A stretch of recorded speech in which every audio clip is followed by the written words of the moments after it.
السلام علیکم ورحمۃ اللہ وبرکاتہ۔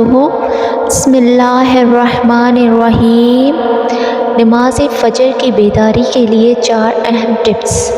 بہت سارے لوگوں کے لیے صبح کی نماز یعنی نماز فجر کا ادا کرنا ایک مشکل ترین کام ہے۔ اس کی ایک وجہ تو وہ جسمانی جس سے کوئی شخص روز گزرتا ہے، اور دوسرا اس روحانی وابستگی کی کمی ہے جو کہ اس عمل کے لیے لازم ہے۔ مغرب میں رہنے والے بہت سارے نوجوانوں کی زندگی کو اگر دیکھا جائے، خاص طور پر یونیورسٹی کے طلباء کو جو بہت دیر سے سوتے ہیں، یا پھر اکثر اوقات فجر سے صرف 1 یا چند گھنٹے قبل، تو ان کے لیے نماز فجر کے لیے اٹھنا ایک کٹھن کام۔ ایسے افراد جو کام کاج کرتے ہیں یا کہیں ملازمت کرتے ہیں اور انہیں صبح جلد اٹھنا ہوتا ہے، اگر وہ ایسی سوچ رکھیں کہ فجر کی نماز کے لیے وضو کرنا اور نماز کی ادائیگی ان کی نیند کا 1 گھنٹہ لے گی، یقیناً ان کے لیے نقصان دہ ہے، اور ایسی سوچ نماز کے عمل کی حوصلہ شکنی کرتی ہے۔ ہم میں سے بہت سارے لوگ ایسے بھی ہیں جو بدقسمتی سے فجر کی نماز کے لیے اس لیے نہیں اٹھتے کہ وہ اسے ہلکا سمجھتے ہیں، اور کئی مرتبہ اپنے لازم بچنے پر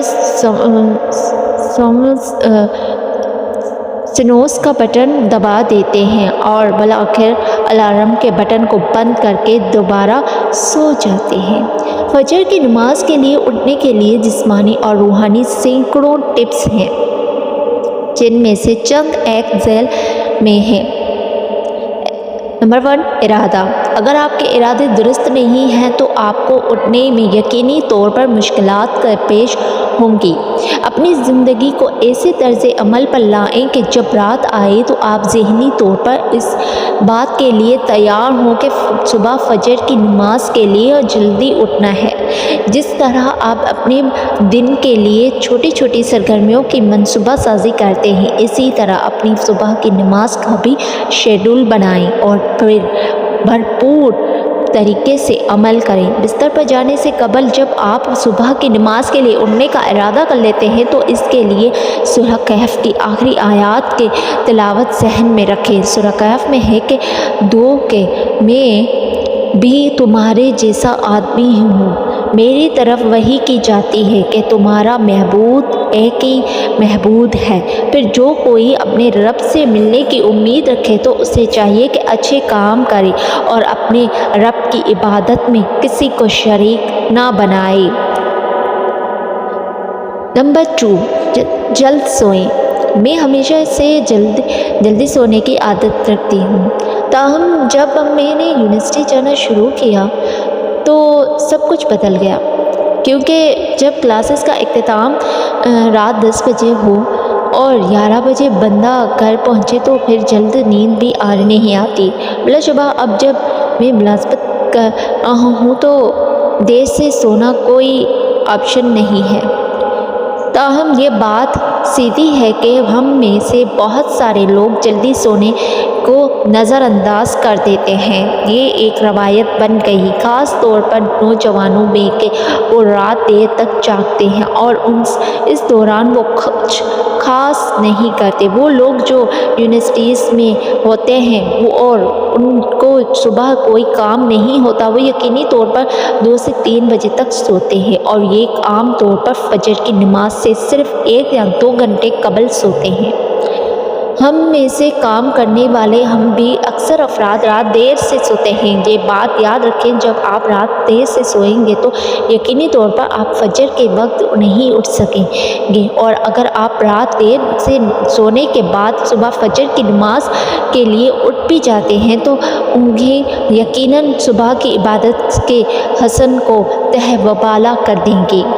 قرآن کریم میں ارشاد باری تعالیٰ ہے کہ کہو ایمان لاؤ، اے ایمان والو، جس وقت تم نشہ میں ہو تو نماز کے نزدیک نہ جاؤ یہاں تک کہ سمجھ سکو کہ تم کیا کہہ رہے ہو، اور نہ جنابت کی حالت میں سفر کے علاوہ نماز پڑھو۔ یہاں تک کہ غسل کر لو، اور اگر تم بیمار ہو یا سفر میں ہو یا تم میں سے کوئی شخص رفع حاجت کر کے آئے یا عورتوں کے پاس گئے تو ہو، پھر تمہیں پانی نہ ملے تو پاک مٹی سے کام لو اور اسے اپنے منہوں پر اور ہاتھوں پر ملو، بے شک اللہ معاف کرنے والا بخشنے والا ہے۔ صبح کی نماز کے لیے اٹھنے کے علاوہ اگر آپ نماز فجر ادا کریں تو آپ کا سارا دن بہت مفید رہے گا۔ نمبر 3، اپنے الارم ڈیوائس کو خود سے دور رکھیں۔ اگر آپ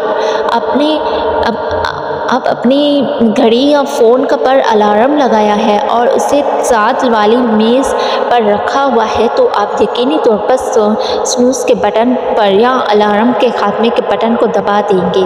بس الارم لگائیں اور اسے اتنے فاصلے تک رکھیں کہ وہ آپ کے بستر کی رضائی سے دور ہو، اور اگر آپ کو اسے بند کرنا ہو تو پھر آپ کو بستر سے اٹھنا لازم ہو۔ میں اپنے موبائل فون کو اپنے بستر سے خاصے فاصلے پر رکھتی ہوں، یعنی میں اس بات کو یقینی بنایا ہوں کہ مجھے الارم بند کرنے کے لیے بستر سے اٹھنا پڑے، کیونکہ اس سے میرے جسم کی اتنی حرکت ہو جاتی ہے کہ نیند کا پھور ہو جاتی ہے اور میں بآسانی نماز ادا کر سکتی ہوں۔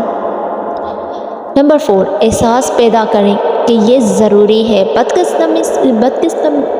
بدقسمتی سے کوئی بھی فعل اس سے زیادہ اہم اور مؤثر نہیں ہے کہ ہم اس بات کا احساس پیدا کریں کہ صبح کی نماز بہت اہم ہے۔ ہم صبح کی نماز یا کسی بھی نماز کی ادائیگی کو ہلکا نہیں لے سکتے۔ امام صادق علیہ السلام سے منسوب روایت میں نماز کو ہلکا لینے کے بارے میں سختی فرمائی گئی ہے۔ ارشاد امام کا ہے کہ وہ لوگ جو نماز کو ہلکا لیتے ہیں ان تک ہماری ہدایت کبھی نہیں پہنچے گی۔ قرآن کریم ذیل کی آیت میں ان لوگوں کی مذمت کی گئی ہے کہ جو نماز کو ہلکا لیتے ہیں، بس ان نمازیوں کے لیے ہلاکت ہے جو اپنی نماز سے غافل ہیں۔